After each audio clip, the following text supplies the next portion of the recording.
नमस्कार। मौलिक आवाम समाचार में इस देश में शिक्षा को आगे बढ़ाने के लिए शिक्षित करने के लिए इतना बड़ा गुनाह हो गया है कि मत पूछिए। एक मध्य प्रदेश का खबर है। एक व्यक्ति ने स्कूल खोलने का अपना सब कुछ लगाया, जो है पूंजी था उसका, लेकिन फिर भी उसका ढा दिया, स्कूल को ढा दिया। बोला कि अब एक ज़मीन पर बना हुआ है। आप थोड़ा सा ये वीडियो देखिए। हाँ चलो चलो, हिम्मत रखो, हो जाएगा हो जाएगा। अब्दुल भाई ये बताइए कि ये जो स्कूल की परमिशन आपने लगाई थी तो कौन से बोर्ड की लगाई थी? हाँ, एमपी बोर्ड से हिंदी इंग्लिश मीडियम के लिए लगाया था आपने। और ये जमीन जिसके ऊपर आप ये स्कूल बना रहे थे, इसका डाइवर्जन कराया था जी, है ना? डाइवर्जन कराया था।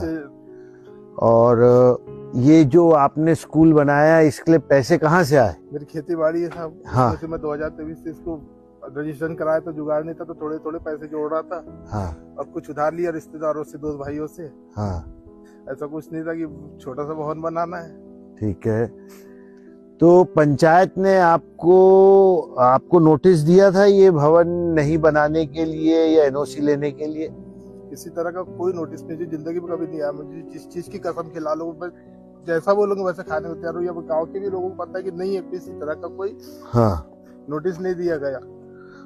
और आपने कोई आवेदन लगाया था एनओसी लेने के लिए? कोई तारीख को की जानकारी नहीं है, ऐसा लेना चाहिए। मुझे जैसे यहाँ पे जांच करने आए थे एडीएम साहब, तहसीलदार साहब, उन्होंने कहा कि एनओसी ले। उन्होंने भी कहा कि ठीक है आप काम रोक दो, एनओसी लेके काम कर रहा। तो मैंने उसी वक्त सचिव साहब से कहा पंचायत में जाके मेरा एनओसी के लिए आवेदन स्वीकृत कर लिया जाए। तो उन्होंने कहा कि ये नहीं, अभी आज ही वो मामला, अभी भी मैं आज आवेदन नहीं लूंगा, सोमवार के दिन आपने आवेदन दे देना, उस दिन अपन स्वीकृत कर लेंगे, कोई बड़ा मसला नहीं है। और बस इतवार के दिन शाम से तोड़ो की चालू हो गई। सोमवार के दिन यहाँ पे 2 पटवारी साहब आके खड़े हो गए कि भैया हमको भेजा गया है, आप अपने हाथ से तोड़ लो, नहीं तो 3 बजे जेसीबी आ रही।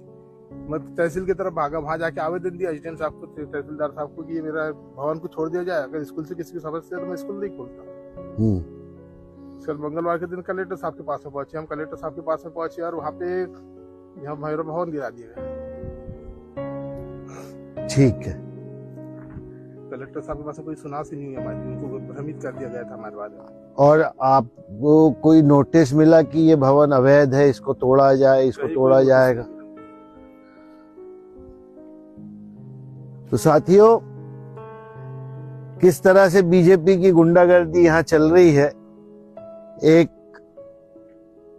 किसान जिसने अपनी फसल खेती कर करके फसल उगा के बच्चों के लिए एक nursery, KG1, KG2, class 1, class 2, class 3, class 4 करके ऐसे 12 कमरे बनाए थे, और जानकारी के अभाव में इनने पंचायत से एनओसी नहीं ली, पंचायत ने कोई नोटिस नहीं दिया।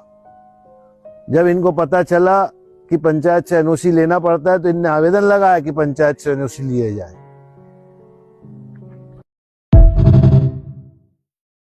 उनका गुनाह बस इतना था कि वो देश के मुसलमान थे। एक तरफ कोई नेक इंसान स्कूल खोलने का जिम्मेदारी उठाता है तो वो होने नहीं देता है। दूसरी तरफ जम्मू कश्मीर में एक मेडिकल कॉलेज था, माँ वैष्णवी मेडिकल कॉलेज, उसको वहाँ के अस्थाई आदमी ने बंद करवा दिया। क्यों? बोल रहा था एक विवादित मुद्दा उठाया कि यहाँ पढ़ाई नहीं बल्कि हिंदू मुस्लिम होता है। पढ़ाई क्षेत्र में कभी हिंदू मुस्लिम नहीं होता है, ये सब करवाया जाता है, राजनीतिक द्वारा करवाया जाता है। उसी विद्यालय के अंदर बहुत सारा ऐसा कुकर्म इंसान रहता है जो ऐसा करने पर अपने आप को बहुत बड़ा महान आदमी समझता है, लेकिन वो महान आदमी नहीं, वो एक नंबर का तुच्छ आदमी होता है जो शिक्षा के स्तर को गिराना चाहता है। क्योंकि आज के भारत में शिक्षित होना सबसे बड़ा गुनाह हो गया है, क्योंकि सरकार उसी तरह है। यहाँ सब लापरवाह सरकार हो गया है। जैसा सरकार बोल रहा है वैसा इंसान कर रहा है, पागल इंसान बन गया यहाँ, हिंदू मुस्लिम करके सब फंस रहा है। आप लोगों के लिए धन्यवाद। आप लोगों को कैसा वीडियो लगे थोड़ा कमेंट करके बताइए, और आप लोग भी वीडियो बनाइए, सरकार के मतलब जो होता है अनुशासित भाषा में उसको जवाब दीजिए कि ये गलत है, ये गलत है, आप गलत कर रहे हैं। अब उसको दोषी ठहराइए, जो गलत है गलत को गलत बोलिए, सही को सही बोलिए। आप देश का निर्माण करने वाले जिम्मेदार व्यक्ति हैं, आप अपना फर्ज निभाइए। धन्यवाद।